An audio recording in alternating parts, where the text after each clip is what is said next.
Hello, guys, and let me start with you are not what you eat, you are what you are able to digest, and what your gut bacteria do with what you eat.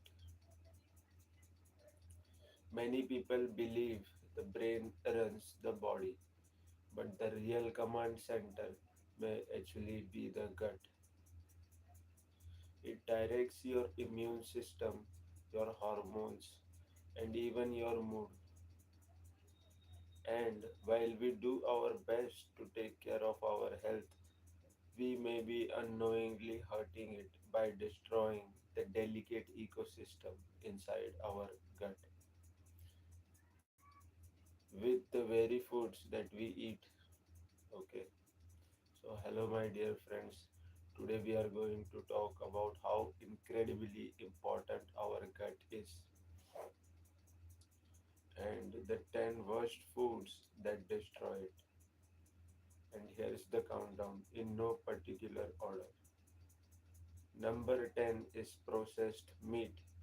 Okay, so, and these are things like hot dogs and bacon and sausages. And one of the big problems is that they contain nitrates and nitrites, which can combine with the proteins and turn it into nitrosamines, which is a carcinogen, and it's not the nitrates and nitrites in themselves. It's the fact that they can combine under high heat and under acidic conditions. That makes sense. Nitrosamines. So either if you have really strong stomach acid, so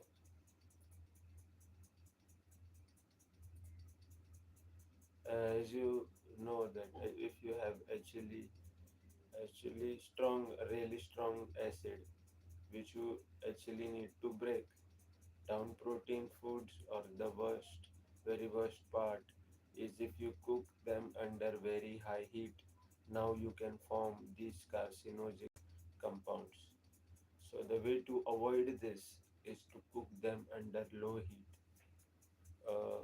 So one of the first things, for example, would be to deep fry bacon, to toss it into a container with really hot oil.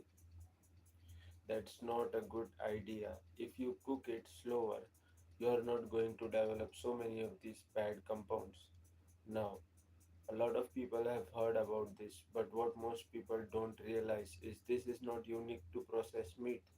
Even plant food have these nitrates and nitrites, and they have some amount of protein.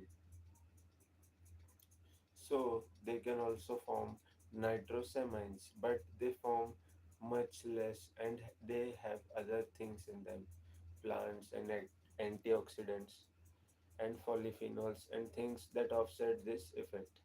So if you are going to eat processed meat, and if you are going to be grilling or cooking on heat, it's a really good idea to make it just a part of a larger meal where you get some healthy nutrients and some antioxidants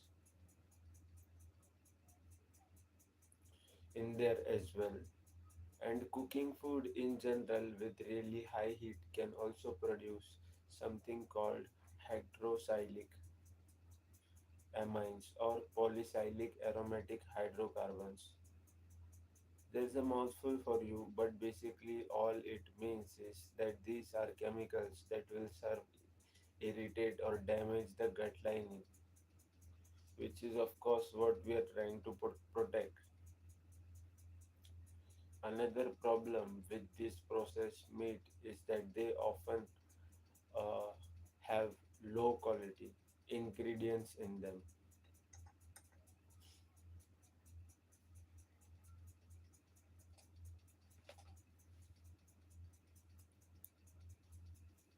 They might have MSG or chemicals or present or preservatives or fillers or sugar.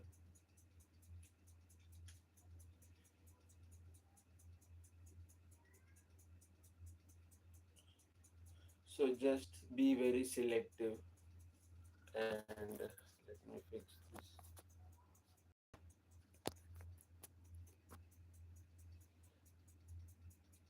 So guys, just be very selective. Processed meats are not necessarily bad if they are processed at a high quality level, but we really have to understand how critically important the gut is. And we are just scraping the tip of the iceberg on this topic. So it's not about gut symptoms. A lot of people know that when my gut is upset, I feel really, really bad. But we kind of get that, but it goes so far beyond symptoms. And we also all know that yes, the gut handles digestion and absorption. It's really important because everything we put down there has to end up in the body, and it's the gut that takes care of that. But it goes so much further. So you have some hardware, you have the tube, you can make some enzymes, you can break things down.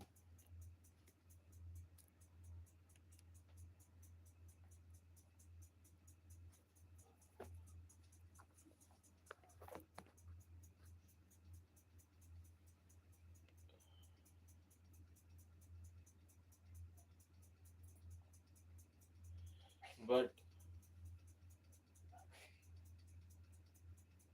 but the ecosystem, the biome, the trillions of bacteria that live there, they digest the stuff that you can't digest, and they make a lot of those nutrients available to you.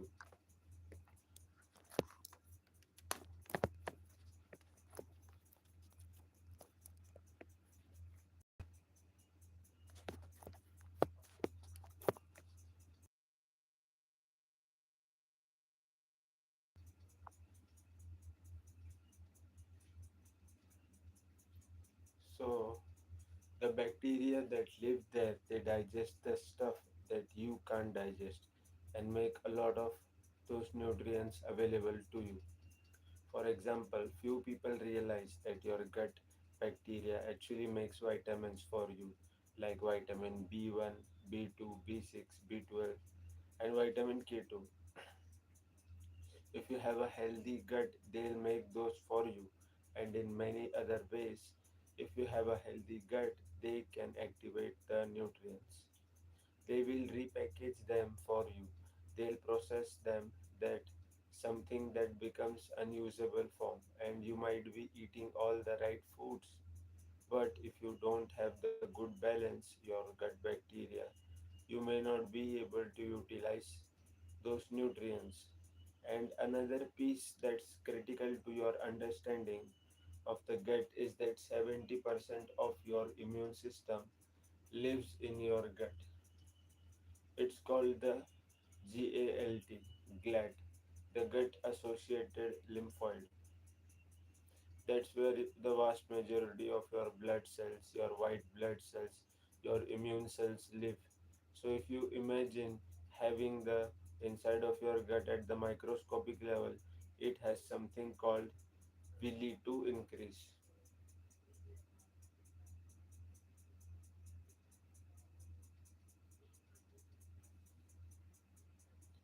So let's move on to another one.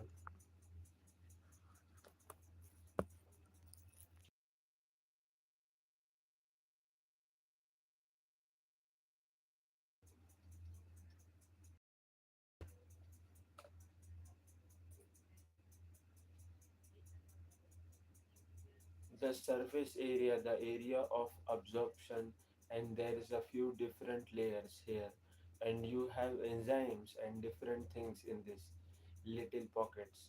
But then here it's like the basement membrane, and then in here is where the most of your immune system lives. Like I said, the vast majority of your immune cells in the body are living there. And why is that? Because everything that you put into your mouth, that you swallow, that gets into this tube, it's a foreign substance. It's supposed to become the body, but it's not that yet. It has to be screened and tested and accounted for. And That's why you have this immune system here.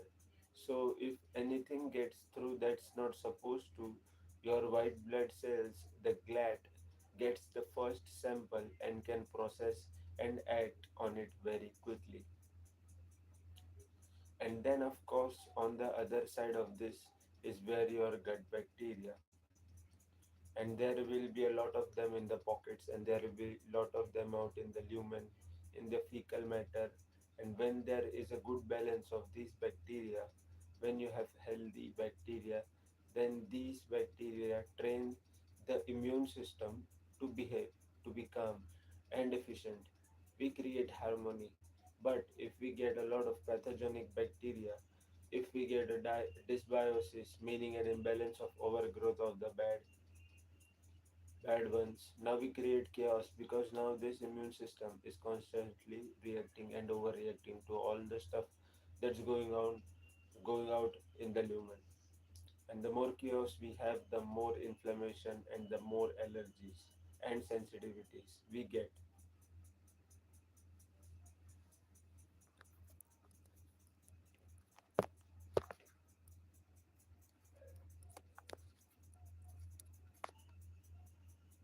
That's that.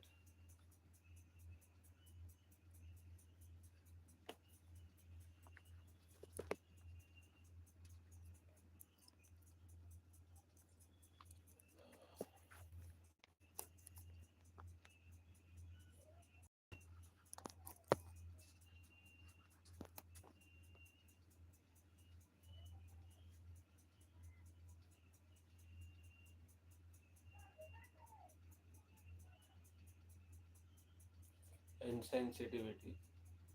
And another huge portion of your well-being,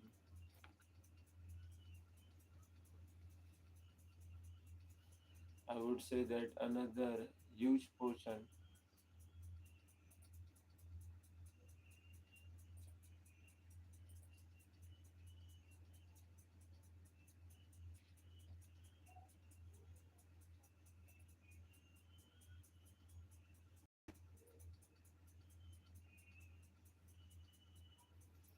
So guys, you are watching the live healthy Q&A session where you can ask me questions right in the comment box below and get your questions asked. Okay.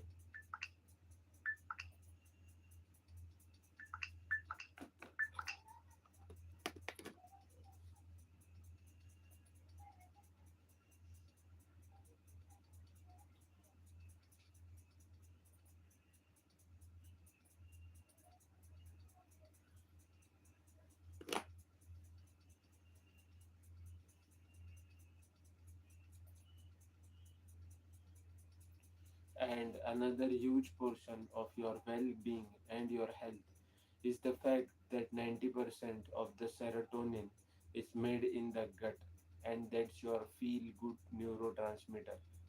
So a lot of your mood, a lot of how you feel is actually determined by the amount of balance that you have in your gut flora.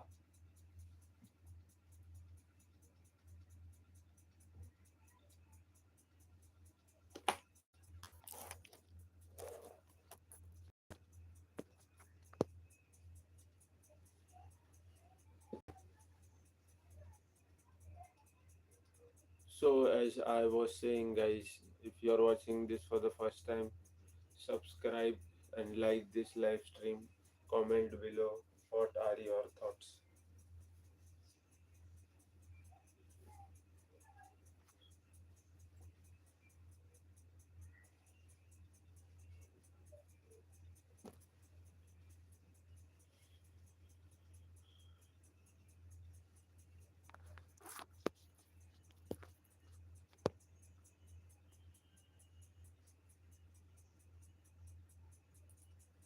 So this area down in your gut is often called your second brain because you have a lot of nervous tissues.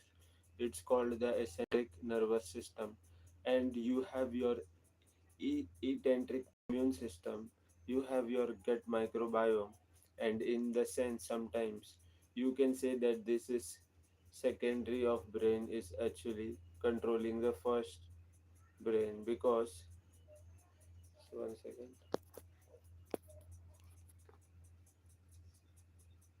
Yes.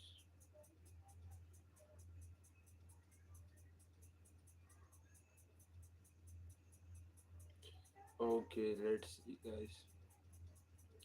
As I'm repeating, guys, if you have any health questions regarding your health, if you have cold, if you have flu, if you have malaria, jaundice, you can ask me any type of question.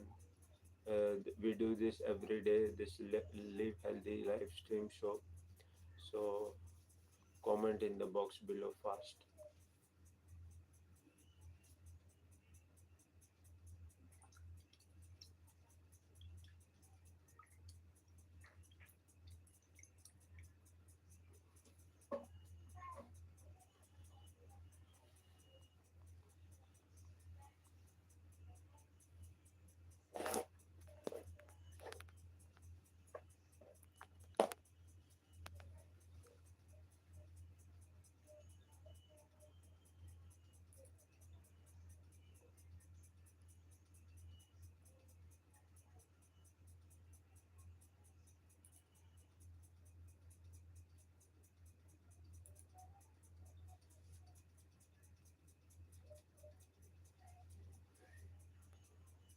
Controlling the first brain because the first brain is responding. It's a two-way communication, and depending on what goes on down here, the first brain, your mood, your awareness will depend and respond a lot to what's going down there. So you can also think of it as the fact that you share your brain with your bugs. And interestingly, it's really like you have two separate systems. One is enclosed in a separate compartment in your gut, and it contains about the same amount of bacteria, about 40 trillion, as you have cells in your body, and it's like its own little ecosystem, its own little universe that's producing chemicals, that producing processing things and signaling your brain just like your body does. So let's see, guys, if you have any question you can ask in the chat.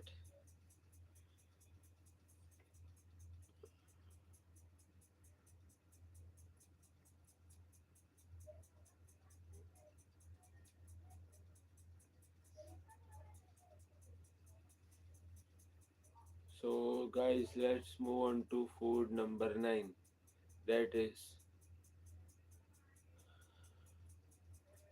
food number 9 that will destroy your gut is low fat pasteurized dairy in all its form. And one of the reasons is that it contains something called an AI beta casein.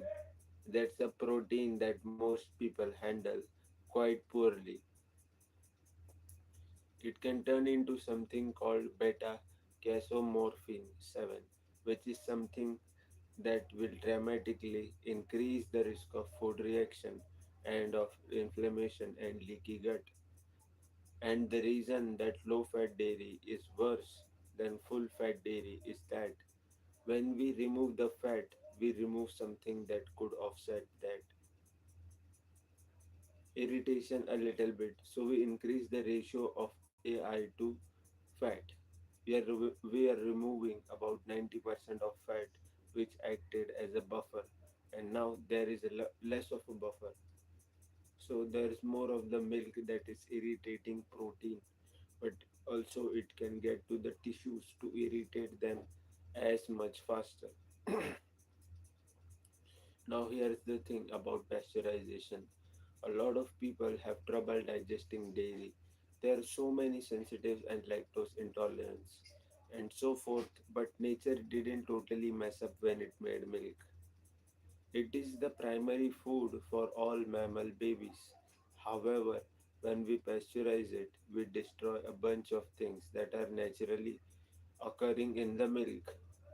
So in raw, whole fresh milk, like its mother's milk, there is a lipase and lactase. Those are enzymes. Those are living things that help us digest the fat and break down that lactose. And something also called phosphatase. That's an enzyme that is necessary for us to absorb calcium and phosphorus. So you've seen all the commercials where they say milk does a body good, and they are referring to that if you drink a lot of milk, you'll have strong bones. What they forget to tell you is that if you pasteurize the milk, you are destroying the phosphatase and you can only absorb a fraction of the calcium and the phosphorus.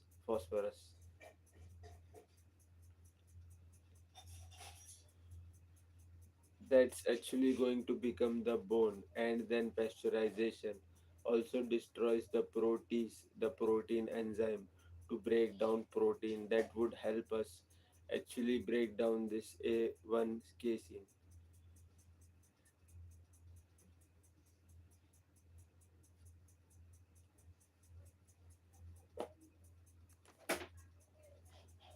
झोप ना रे गोळ्या खाल्ल्यास ना झोप ना Um, हा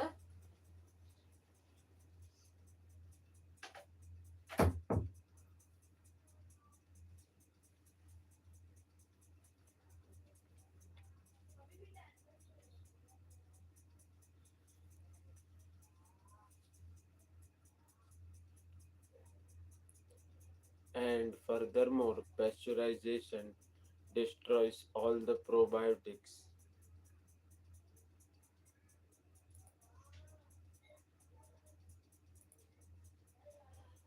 Pasteurization destroys all the probiotics, the lactobacillus and the bifidobacterium and all the other stuff that would actually help us support a healthy gut.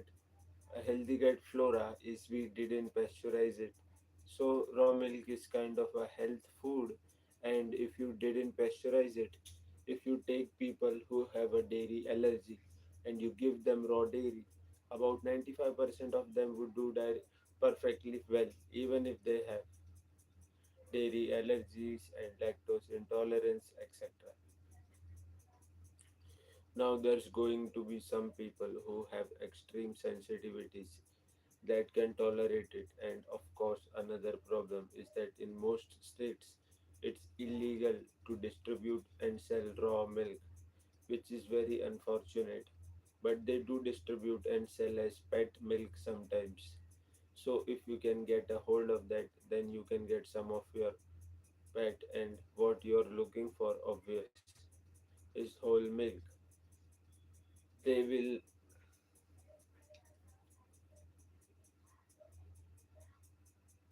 they will never take the fat out, so it will be a whole milk and you want it raw, and preferably you want to get something from a cow that's called an A2 cow, and that makes there are two types of this casein protein. So there's A1 and there's A2, and some cows make only A1, some make a mixture, and some cows only make A2, which does not create this beta casomorphin 7. That's the irritant. So it doesn't get guarantee that you will tolerate dairy, but it would increase the chance dramatically. And if there is a little bit of leftover after your pet has had their share, they'll let you have some. And food number 8 are healthy processed foods that can destroy your gut, and these are things like granola bars with tons of sugar and grain in them. There be yogurt cups that are full of sugars and stabilizers and emulsifiers and flavoring, and also these seeds and grain milk, the alternatives to dairy like oat milk and soy milk and almond milk, and the list goes on and on. And they may not be too terrible, but you have to look at what else they do put in there, because very often these are just marketed as unhealthy. They put millions of dollars behind them to make you feel like, hey, this is a healthier alternative, but there's often full of sugar and seed oils and emulsifiers, things to improve the consistency and stability. And we'll talk about all these three later in the video here. And oftentimes, plant based is used like this trigger, a word that immediately people think that it's healthy as long as it's plant based. Well, I'm not for one against plant based. I think there's all sort of foods, good foods. But if you want to know that very often they're raised, they're grown, they're glyphosate and they're pesticides, and then they are processed with chemicals, all things that will hurt your gut. And the worst thing about this category is the most people think them of as healthy.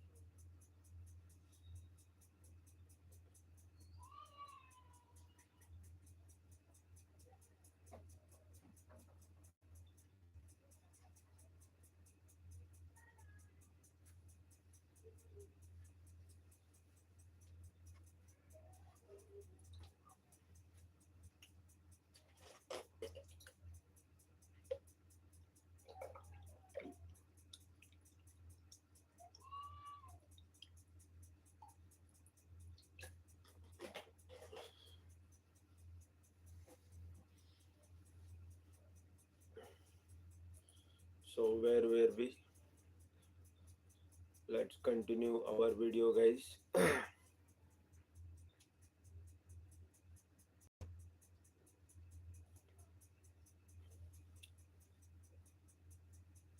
So guys, as we were talking, let's continue.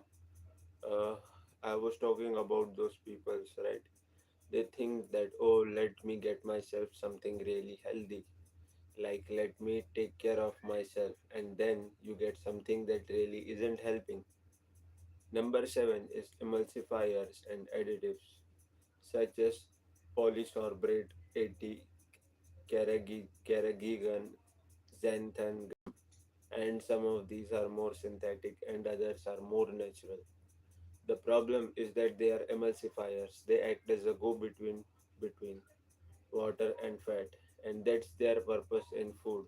So they stabilize food, but in the properties that they have, they also disrupt fat layers, membranes, and things in the body. So there's a protective layer in your gut that act as a barrier in addition to the cell's membrane. So if you have the cell membrane and then on the outside of that there is a mucus layer that's like a slimy thing that's constantly renewed, that protects this cell layer from the stuff in the gut. And a lot of these things that we eat that destroy the gut do that by actually disrupting the protective mucus layer. And polysorbate 80 is one of those things that will weaken their mucus layer, and that's kind of a lining. And in doing that, now it allows the bacteria to get much closer to cell membranes. And if there's any gap or any leaky gut at all, now these bacteria may be able to cross that barrier. And now what happens is they trigger the immune cells and they trigger inflammation. And then when we look at carrageenan, which is supposedly a natural thing, well, it doesn't make it that much better because it can also disrupt this mucus, but it also mimics bacteria. So now your immune system, remember all those immune cells in the GLAD system, now they're going to think that this is carrageenan and in infection, and it's going to start with a response of the, and of course trigger immune cells and inflammation and so on. Okay.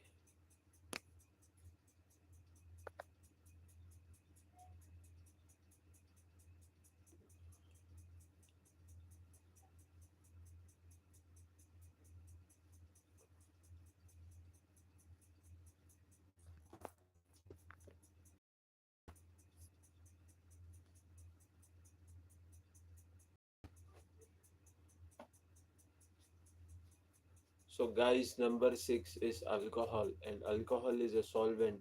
We use it as a solvent, so it's going to do all sorts of damage to the gut. It directly damages the electrolytes, which is the surface layer in your intestine, but it also interferes. It reduces the production of mucin and mucus. So now this protective layer that we talked about, it's going to get weaker. And one of the things that happened now is it's not just with alcohol, but when this mucus layer gets thinner, now there is a more endotoxin leakage of especially something called LPS, lipopolysaccharides. And endotoxin is something that's its first toxin that's created within. It's created by your pathogenic bacteria. When they get too many of the bad guys, they're going to now have nobody to keep them in check. And these endotoxins, sorry guys,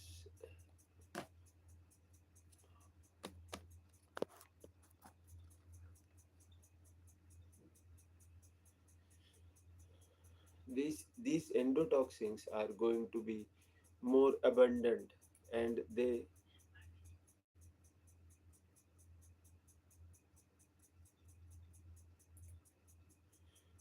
endotoxins are going to be more abundant, and they are going to start leaking, and this is a big problem. This is going to trigger inflammation, but also very influential on our mood.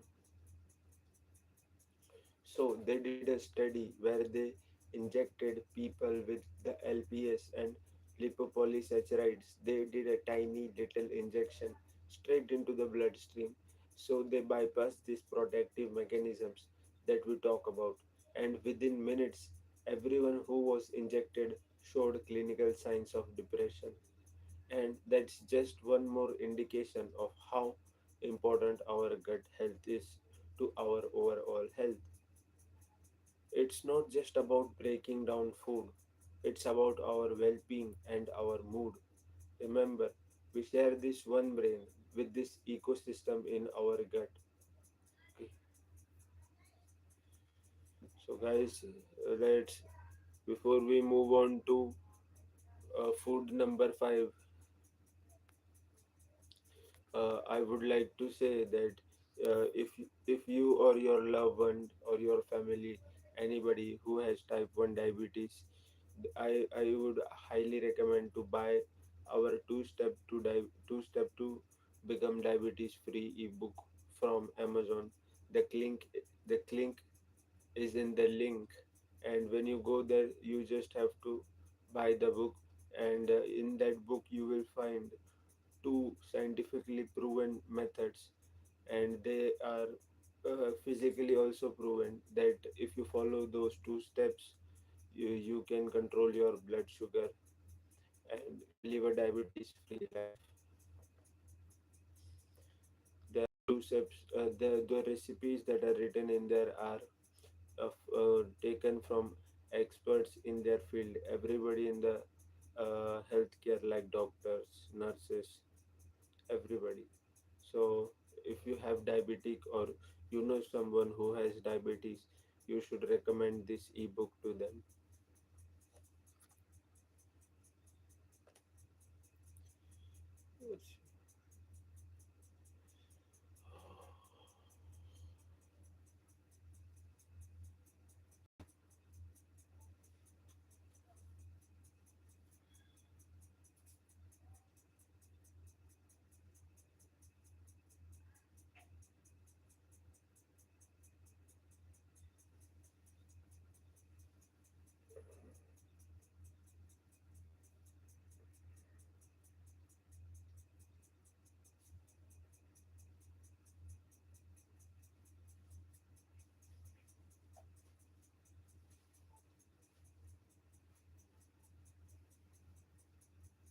I'm just waiting for some more people to join us so we can disclose what food number five is that is destroying your gut unknowing and you are eating it unknowingly.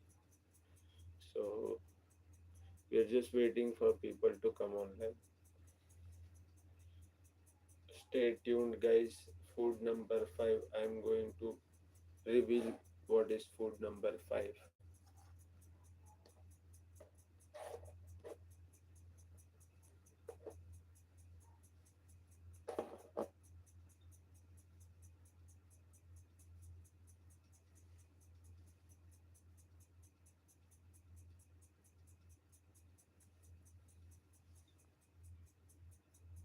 Okay, guys, so I think we should disclose what is food number 5. And number 5 that destroy our gut is gluten, alright, which we primarily find not only but in modern wheat. There's just an enormous amount of gluten, and it contains something called gliadin, which affects a protein called zonulin, and that increases leaky gut. And even though there are a lot of grains that have gluten, hybridized wheat, the modern form of wheat that is basically everything that's sold today, can have up to 50 times more gluten than the ancient grains. We are talking about rye or spelt or barley. They all have tiny amounts, but not nearly as much as modern wheat. And the other thing to understand about gluten is that it's not a single thing. There are dozens or even hundreds of types of gluten, and they all have different epitopes. They have little handles on them that your immune system grabs onto and identifies, and they all look different. And it's not just like your immune system recognize the whole gluten molecule. It recognizes just one of these little attachment sites, and therefore there can be cross reactions. So you could eat corn and corn could have one little epitope. And once your immune system is activated, now your immune system attacks corn and it thinks that it's gluten, or even worse. There could even be a gluten cross reactivity to your own cells once it gets riled up.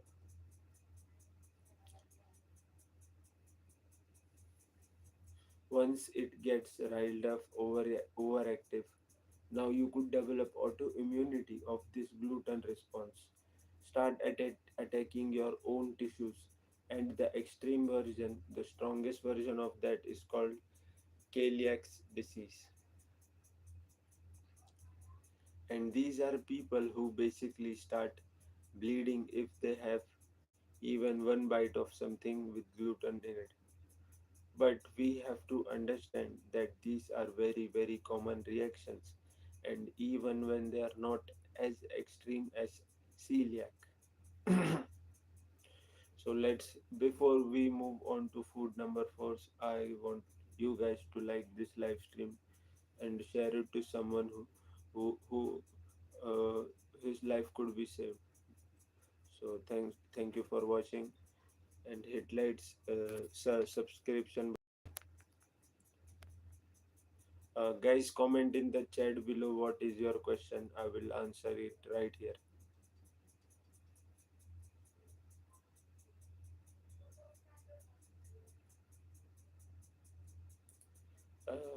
Uh, yes, so guys, before we reveal number 4, what is the number 4 disease that actually destroys your gut?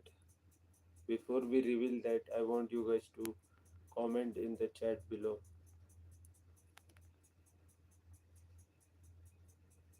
So as you guys know that at Live Healthy is this channel's motto.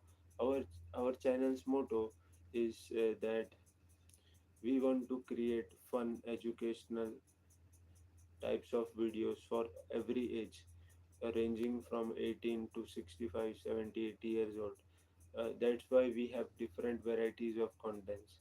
We I just want to ask you all guys, which type of content should I make, and then I'll make that comment content.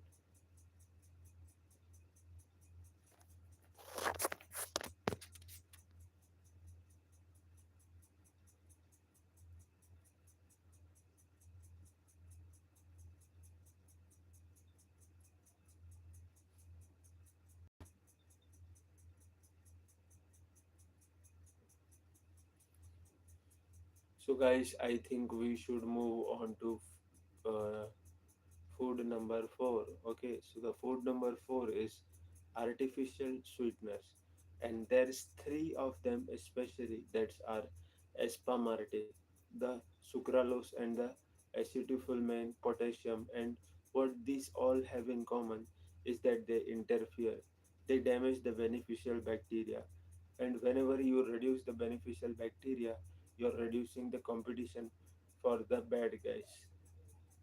And and the main ones that are damaged are called lactobacillus and bifidobacterium, and those are also the ones that you find in raw milk but that are absent in pasteurized milk. But as a part of this process is what also happens, is that there is this group of species of bacteria, not individual strains, but these groups that are called Firmicutes and Bacteroidetes, and they are supposed to be maintained in a certain ratio. And when we skew the ratio too much, now we start changing the metabolic signaling in the body. So we find that once we have increased the ratio of Firmicutes to Bacteroidetes, we see an increase in obesity and insulin resistance. So it's really, really ironic. It's really sad that people started using these artificial sweeteners to get away from sugar and to help them lose weight. And now they are disrupting their bacterial balance, so they are actually making it worse. They are getting fewer calories, they are getting fewer sugar spikes by avoiding sugar. But in exchange, they are actually changing their metabolic signaling, and they are more making up for it by eating other things.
And one may be even more troublesome than the other.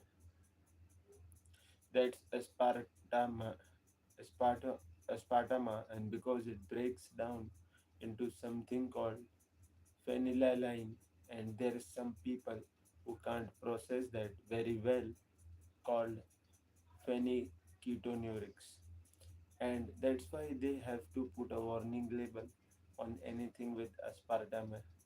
But what this does is it creates an imbalance in the body where we are reducing the amount of neurotransmitter.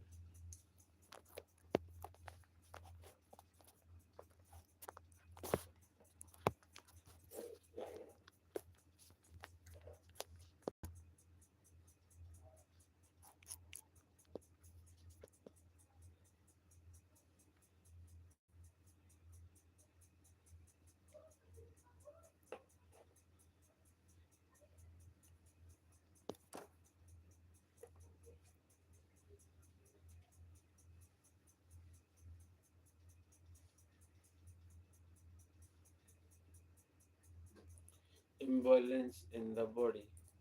So, so we are reducing the amount of neurotransmitter serotonin. They feel good neurotransmitter, and as a result, now you are starting to see mood changes and you're getting cravings and digestive problems.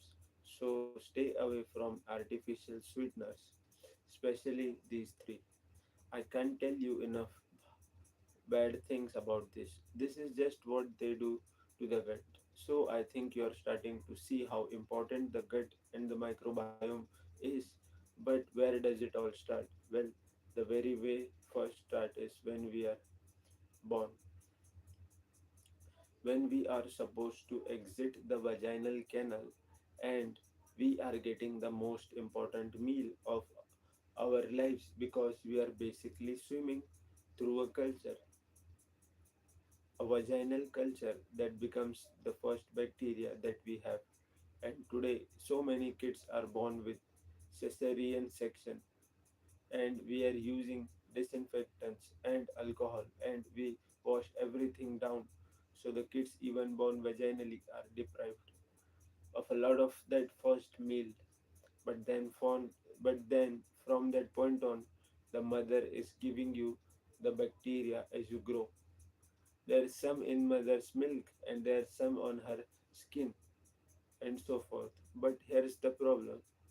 There is such widespread use today of antibiotics, of pesticides, of chemicals, of junk food, all that stuff that we are talking about in this video, that your mother's biome, your mother's bacterial diversity is being chipped away at.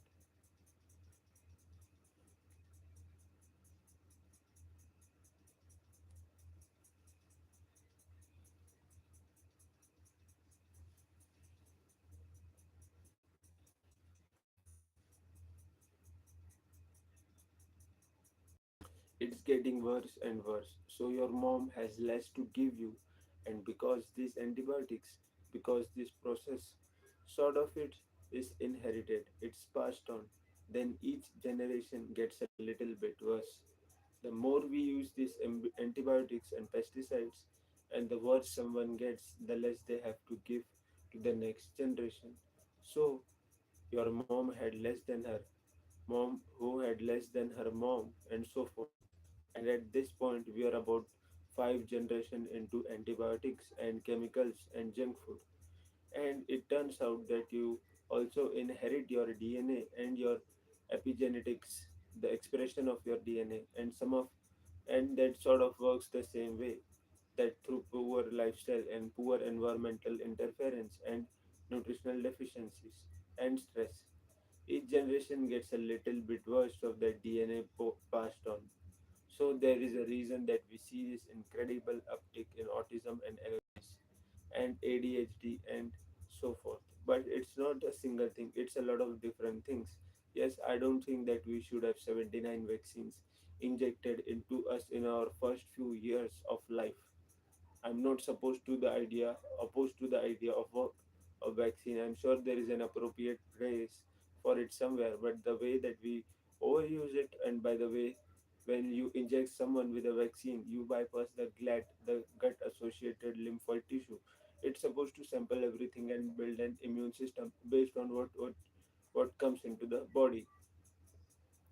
But with vaccines, you are bypassing that, so that in one part in addition, so that we talked about the gut biome and the DNA and the nutritional status.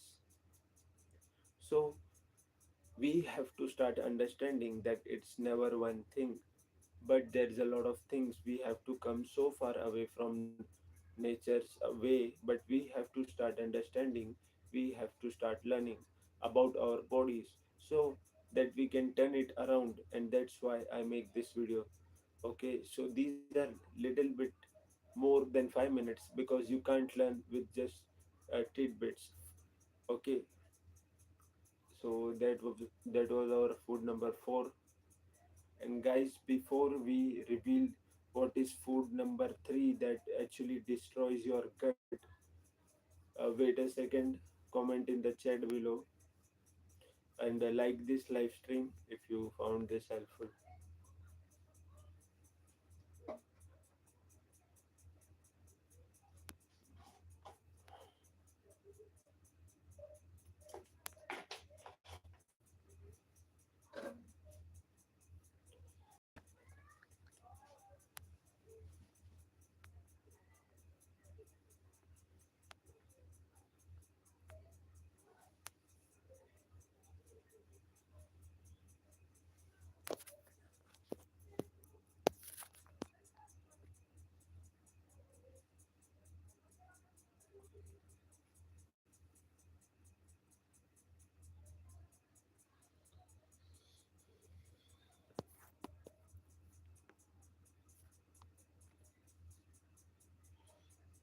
So, guys, before we reveal food number three, comment in the comment box below what is your health query, and I will answer it here.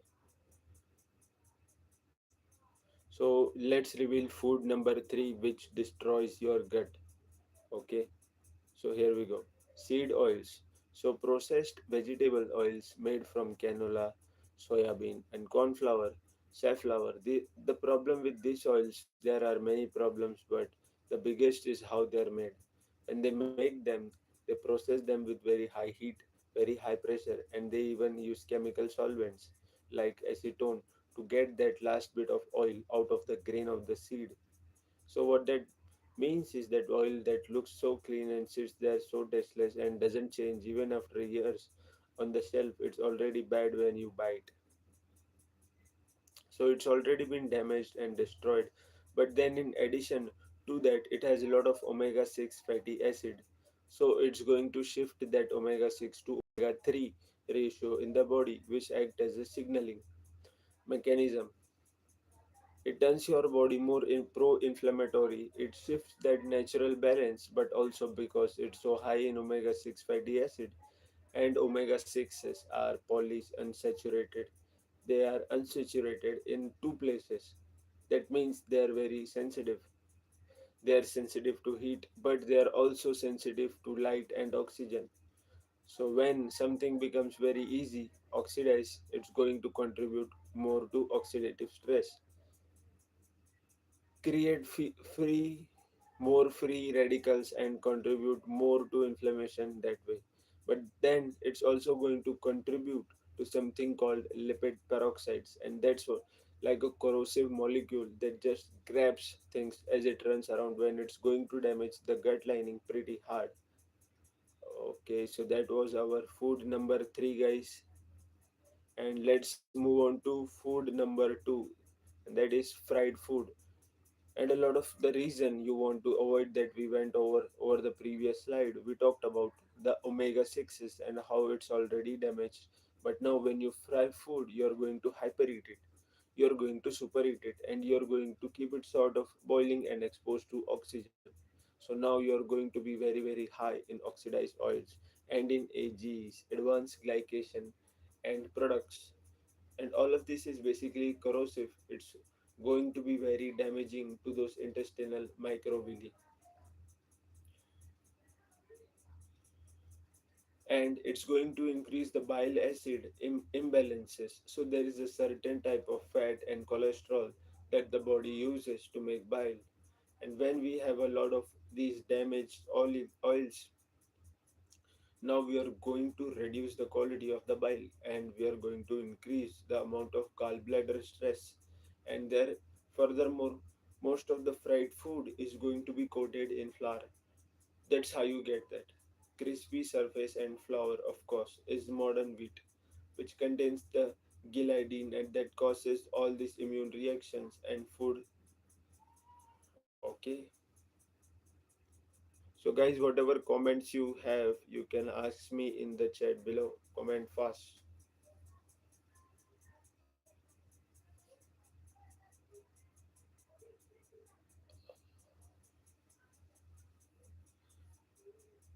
So guys, quickly comment what is your comment, because after this we are doing a live Q&A session. So that would be fun. We are doing 50, we are collected 50 questions from our community. They have asked us. So we are going to answer those questions in this live stream. So guys, don't go anywhere.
So guys, we are going to towards food number one. So guys, please like this live stream if you found this helpful.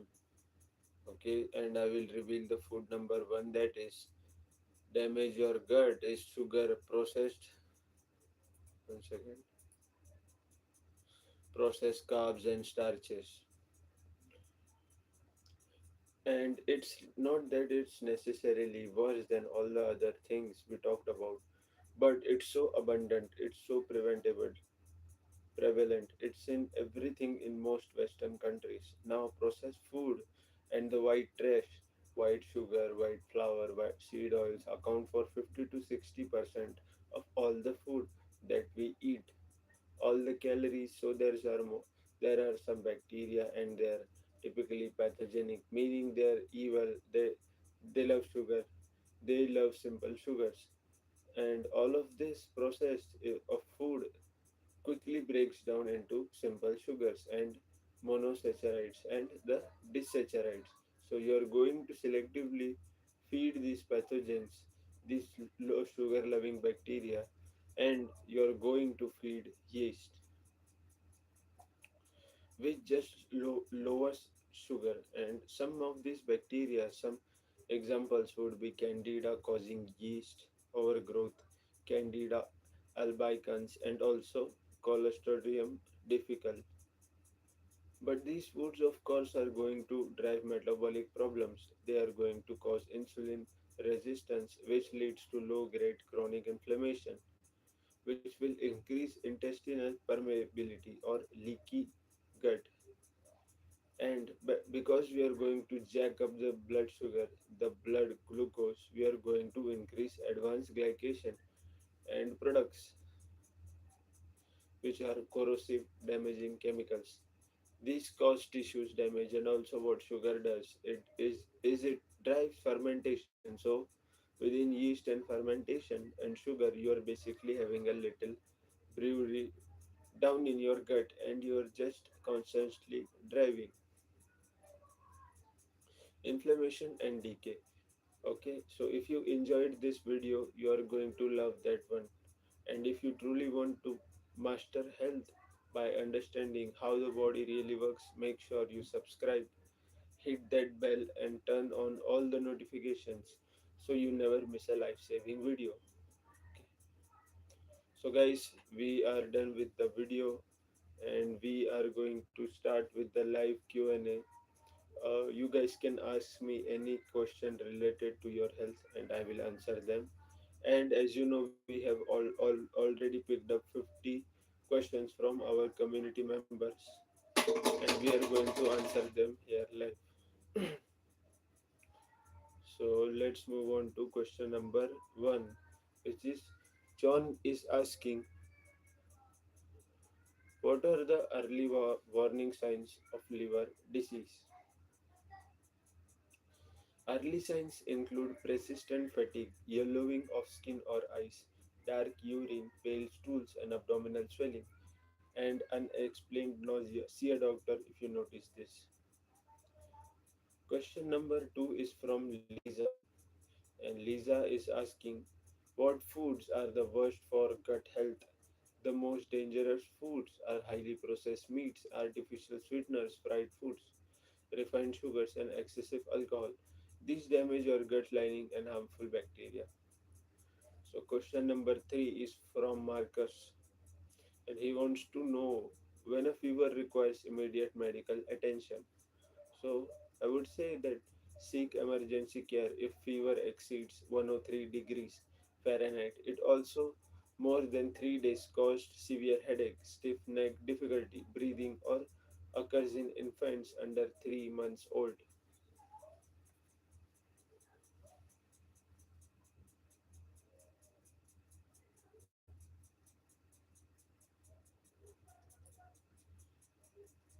So let's move on to question number 4, that is from Sarah. And she is asking, how much of water should she drink daily for liver health? I would say aim for 8 to 10 glasses daily. Proper hydration helps your liver flush toxin and supports optimal function. Increase intake of the exercise or live in hot climates. Okay. So guys, if you also have any question, you can comment in the chat below and get your questions answered. So let's move on to question number 5. That is, David is wants to know, is coffee good for or bad for liver? So I would say coffee is actually beneficial for liver health. 2 to 3 cups daily can reduce risk of liver disease, cirrhosis, and liver cancer. Just avoid excessive sugar and cream. So let's move on to question number 6 from Emma, and she is asking, what temperature is considered a fever? So a fever is 100.4 degrees Fahrenheit or higher when measured orally. Normal body temperature ranges from 97 to 99 degrees Fahrenheit throughout the day. Okay, so let's move on to question number 7 from Michael. And he's asking, he wants to know which food heals a damaged gut. So I would say eat fermented foods like yogurt, kefir, and sauerkraut. Include bone broth, leafy greens, and ginger. And foods rich in omega 3, fatty acids like salmon and walnuts. So let's move on to question number 8, which is from Jennifer. And she is asking, can fatty liver disease be reversed? Yes, especially in early stages. You lose 5 to 10% of body weight, eliminate alcohol, exercise regularly, and follow a Mediterranean sea style diet rich in vegetables and healthy fats. So I hope that helps. So, question number 9 is from Robert, and he wants to know, should he starve a fever or feed it? I would say feed it with nutritious food. Your body needs energy to fight infection.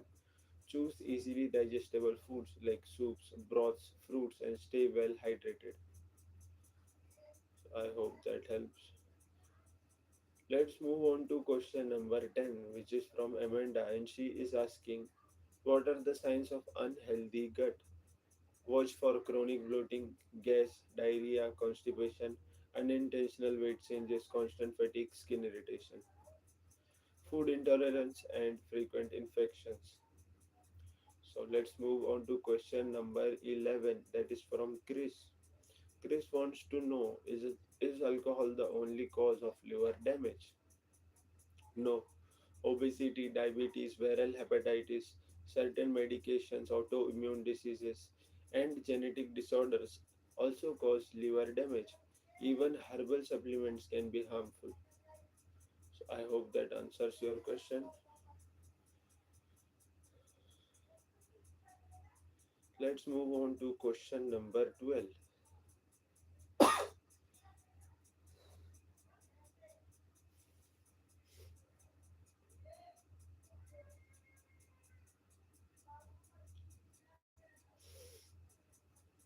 Let's move on to question number 12.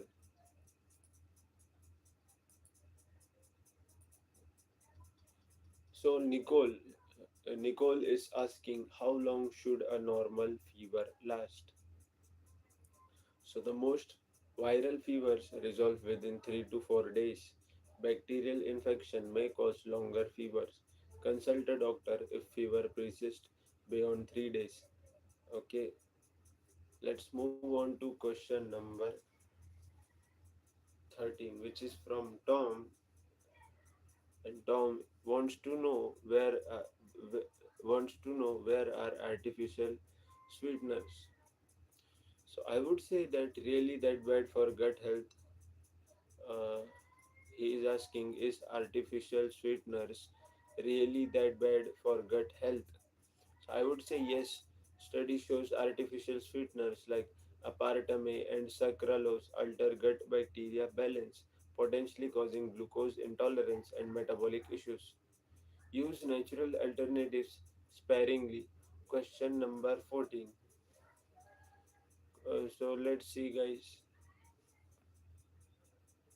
Question number 14, and this question is from Rachel, and she is asking what vitamins supports liver health.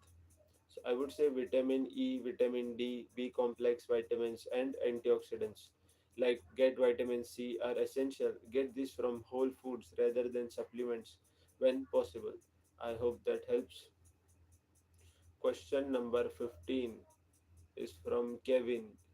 So Kevin wants to know, can he exercise with a fever? No, rest is crucial. Exercise while feverish stresses your heart and immune system and potentially prolonging illness or causing complications. Wait until fever free for 24 hours. So, guys, let's move on to question number 16. That is, Sophia is asking, does stress affect gut health? So I would say absolutely. Chronic stress disrupts gut bacteria, increases inflammation, causes digestive issues, and weakens intestinal barrier function. Practice stress management daily. Okay, so we will move on to question number 7, and it is from Brian. And Brian wants to know what food detox the liver naturally. So I would say that eat leafy greens, beet, garlic, turmeric, walnuts, citrus fruits, and cruciferous vegetables like broccoli. This supports natural liver detoxification process. So I hope that helps. And we would move on to question number 18. And question number 18 is from Michelle, and she is asking, should she take antibiotics for every fever? No, most fever are viral and don't respond to antibiotics. Unnecessary antibiotics use creates resistance. Only take antibiotics when prescribed by a doctor for bacterial infection. So I hope that helps. We will we would move on to question number 19 from Daniel.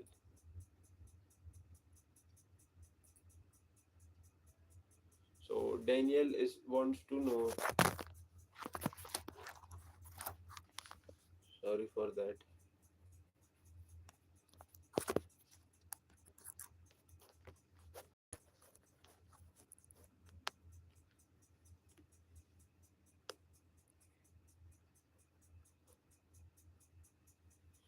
So, question number 19 is from Daniel, and he wants to know, is gluten bad for everyone's gut? Not for everyone, only those with celiac disease or non celiac disease, gluten sensitivity needs to avoid it. However, refined wheat may benefit overall gut health. Let's move on to question number 20. That is, Laura is asking, liver damage cause weight gain? Can liver damage cause weight gain? So I would say yes, liver disease can cause fluid retention and abdominal swelling. It also disrupts metabolism and hormone balance, making weight management difficult. Let's move on to question number 21, which is from Steven, and he wants to know what home remedies reduce fever naturally. So I would say take lukewarm water baths, apply cool compressors, drink plenty of fluids, rest and use a fan, avoid ice baths as they can cause shivering and raise body temperature. Okay, so I hope that helps.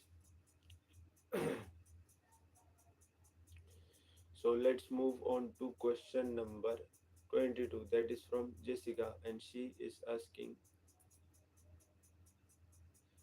Jessica is asking how much fiber does she need for gut health?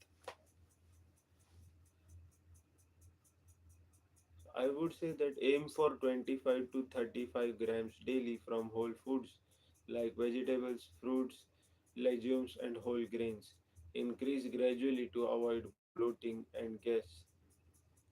I hope that helps.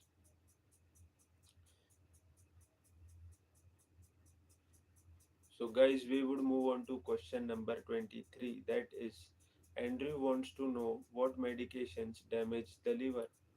So I would say acetaminophen in high doses, statins, certain antibiotics, and some herbal supplements can harm the liver. Always follow dosing instructions and inform your doctor of all supplements. Let's move on to question number 24. That is Megan is asking, when should she give fever medicine to her child? Give medications if your child is uncomfortable or their fever exceeds 102 degrees Fahrenheit. Focus more on comfort than specific temperature number. So, guys, we would move on to question number 25. That is, Jason wants to know, does sugar feed bad gut bacteria? So I would say yes, excessive sugar promotes growth of harmful bacteria and yeast, causing inflammation and digestive problems. Limit added sugars to less than 25 grams daily. Okay, and we would move on to question number 26. That is, Ashley is asking how often should she get liver function test? So, annual tests are recommended if you have risk factors like obesity, diabetes, or family history. Otherwise, follow your doctor's recommendation based on your health status. So, let's move on to question number 27. Eric wants to know, can a fever cause brain damage? Fever below 107 degrees Fahrenheit won't cause brain damage. The body regulates temperature naturally. Febrile seizures in children are scary but rarely cause lasting harm. We would move on to question number 28. That is, Brittany is asking, what are the best probiotics for gut health? So I would say that look for products with lactobacillus and bifidobacterium strains, at least 10 billion CFUs and multiple strains. Better yet, get probiotics from fermented foods.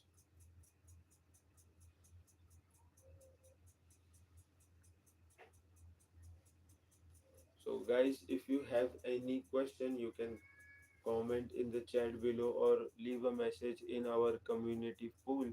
whole. Like what kind of videos should we make? We cover variety of health topics from cancer prevention, fever prevention. So guys, if you are really into health and want to transform your body, you should subscribe to this channel.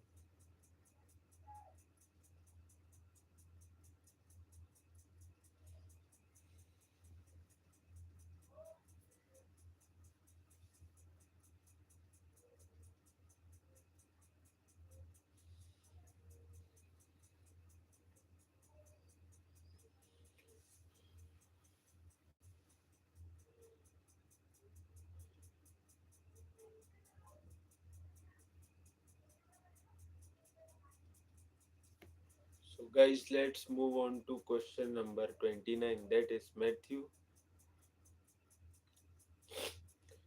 wants to know, does green tea benefit the liver? So I would say green tea contains antioxidants that protect liver cells and reduce inflammation. Drink 2 or 3 cups daily, but avoid excessive high dose supplements.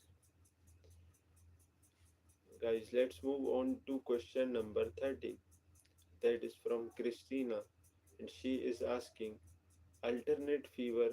She is asking, should she alternate fever medications? You can alternate acetaminophen and ibuprofen every 3 hours for high fevers, but consult your doctor first.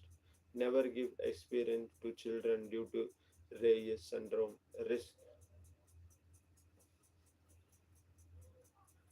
So let's move on to question number 31, and that is Ryan wants to know, who can antibiotics damage gut health permanently? Antibiotics disrupts gut bacteria, but microbiome usually recovers. Take probiotics during and after treatment. Eat fermented foods and consume plenty of fiber.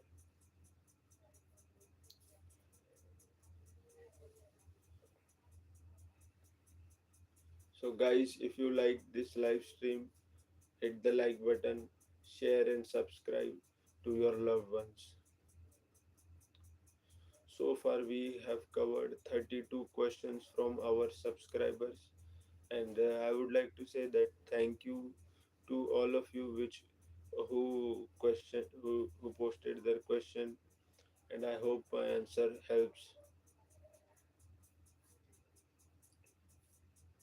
And also guys, comment which type of video do you want, so that's where we could look at it and make the video.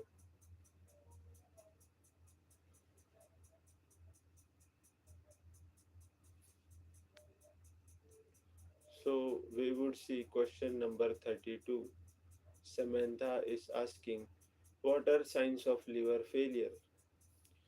So severe symptoms include confusion, extreme fatigue, bleeding easily, severe swelling, dark tarry stools, vomiting blood, and yellow skin. This is a medical emergency. Let's move on to question number 33. Justin wants to know, how high is too high for a fever in adults? So temperatures above 103 degrees Fahrenheit is required medical attention. Above 105 degrees is a medical emergency requiring immediate hospital care. So I hope that helps. And we would move on to question number 34. That is, Emily is asking, does fasting help gut health?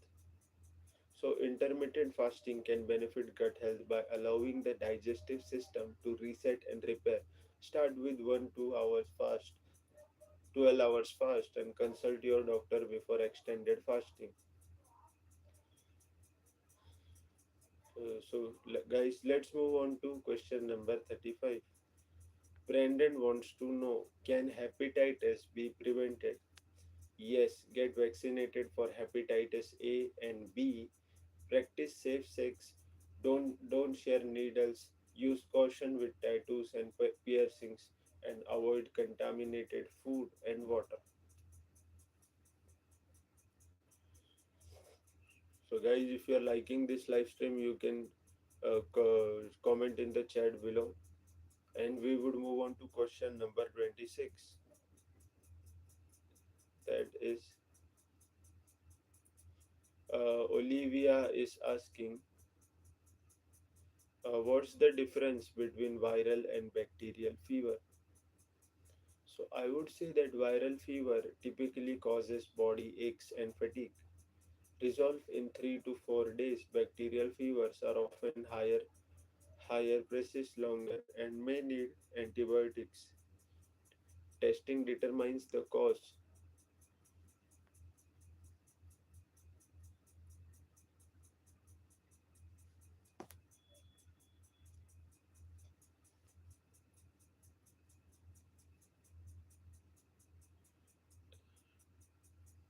So, guys, let's move on to question number 37.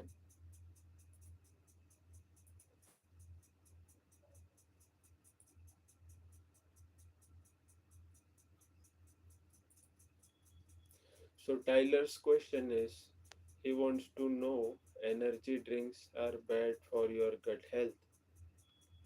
So, yes, high caffeine and sugar content disrupt gut bacteria, cause inflammation, and damage intestinal lining. They also dehydrate you. Choose water or herbal tea instead. Question number 38 from Anna.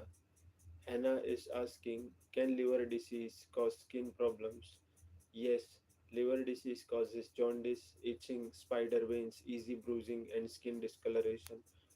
These occur because the liver can't properly filter out toxins and produce clotting factors. So let's move on to question number 39.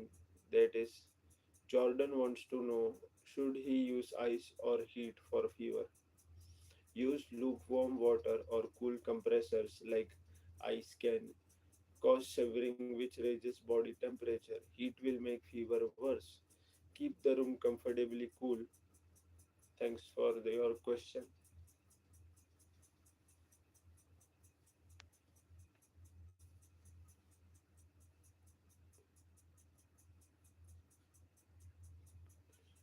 So let's move on to question number 40. That is from Victoria. And Victoria is asking, how does sleep affect gut health?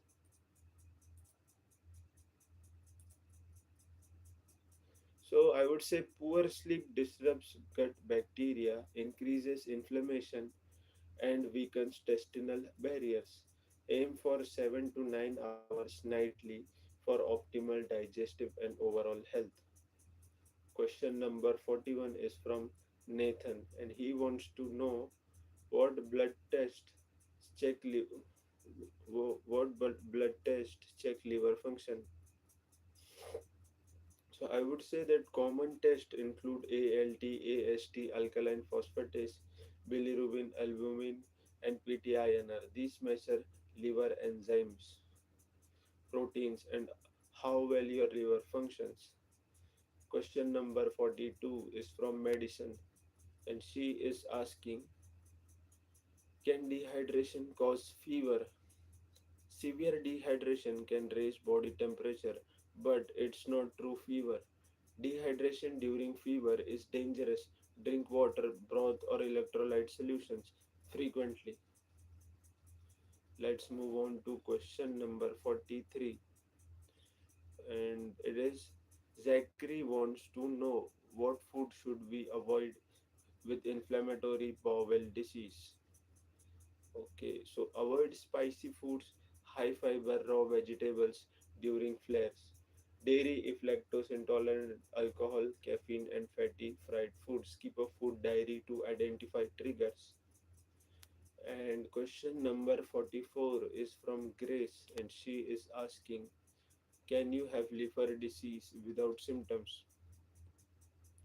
Yes, liver disease often shows no symptoms until significant damage occurs. This is why screening is important for those with risk factors like obesity or diabetes.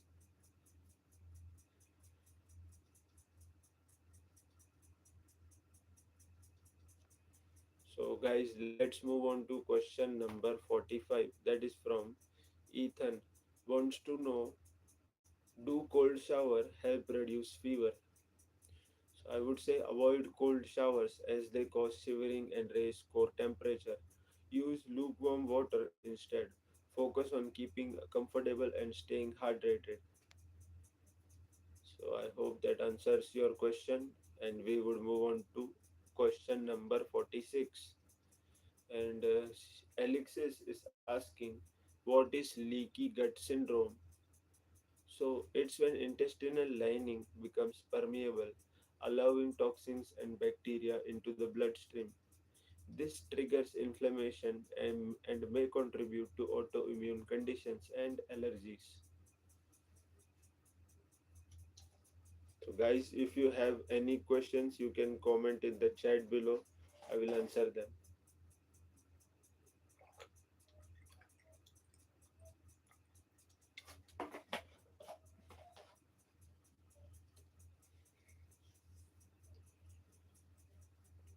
Guys, quickly comment what is your question.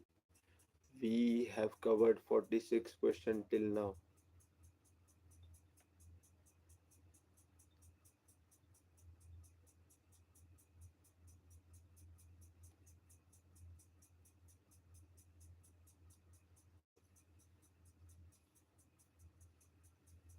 Let's move on to question number 47. That is from Jacob. Jacob wants to know how much alcohol damages the liver. So, for women, more than one drink daily increases risk. For men, more than two drinks daily is harmful. Binge drinking causes immediate damage. Less is always better. Let's move on to question number 48. And Cole is asking, what temperature should she go to the emergency room? I would say go immediately if fever reaches 105 degrees or higher, or if any fever is accompanied by severe headache, stiff neck, confusion, difficulty breathing, or chest pain. Let's move on to question number 49. That is from William. William wants to know, are prebiotics important for gut health? Yes, prebiotics feed beneficial gut bacteria. Find them in garlic, onions, asparagus, bananas, oats, and apples. Combine with probiotics for maximum benefit. Question number 50 is from Abigail, and she is asking, can medications cause fever? Okay. Yes, some medication cause drug fever as a side effect or allergic reaction. Contact your doctor if you develop fever after starting new medication. Let's move on to question number 51. Alexander wants to know, does exercise benefit liver health? So I would say absolutely. Regular exercise reduces liver fat, improves insulin sensitivity, and supports healthy weight.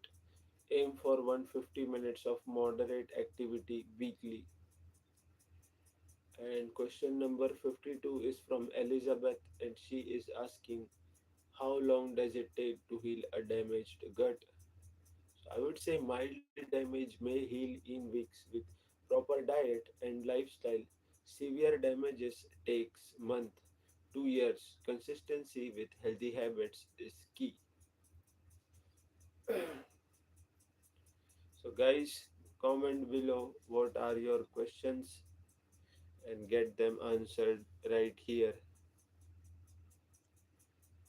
Okay, so let's move on to question number 53. Benjamin wants to know, can stress cause fever? So, chronic stress can slightly raise body's temperature but rarely causes true fever.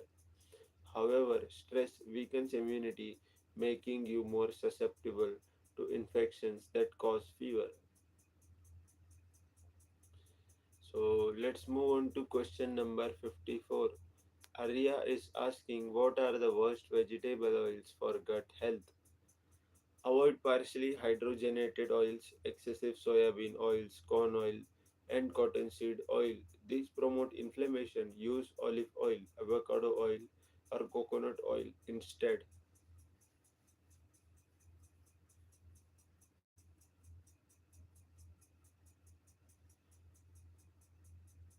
Let's move on to question number 55.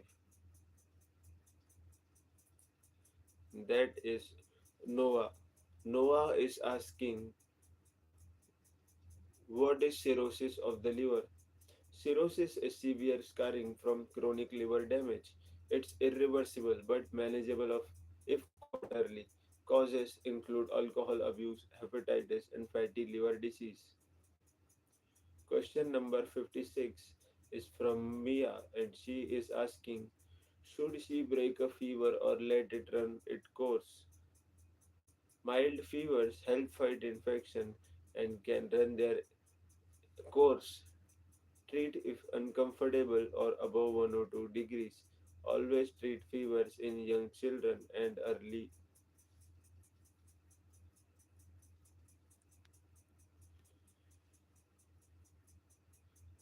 Let's move on to question number 57, and that is from James wants to know, processed food causes leaky gut. So I would say yes, emulsifiers, preservatives, and additives is processed foods damage gut lining and alter microbiome composition. Eat whole unprocessed foods whenever possible. So we got other question from Evelyn, and she is asking, what supplement supports liver health? I would say milk thistle and acetylcysteine and SME shows promise, but consult your doctor first. Food-based nutrition is safer than more effective than supplements. 59th question is from Logan, and he is asking, when is low grade fever concerning? So I would say persistent low grade fevers lasting more than 2 weeks warrant medical evaluation. This could indicate chronic infection and autoimmune disease or other underlying conditions. Okay, so guys, we would move on to question number 60, which is our last question. And if you have any comments, you can comment in the chat box. Give this stream a thumbs up. Let's do the last question. Every is asking, does chewing food thoroughly improve gut health? I would say yes. Thorough chewing breaks down food, aids and digestion and reduces gut burden, but it also signals your body to produce digestive enzymes. Aim for 20 to 30 chews per bite. So thanks for watching, guys. Thanks for watching this live stream. If you liked it, give it a like, comment, and share, and subscribe to our channel. Thanks for watching, and we will see you in the next video.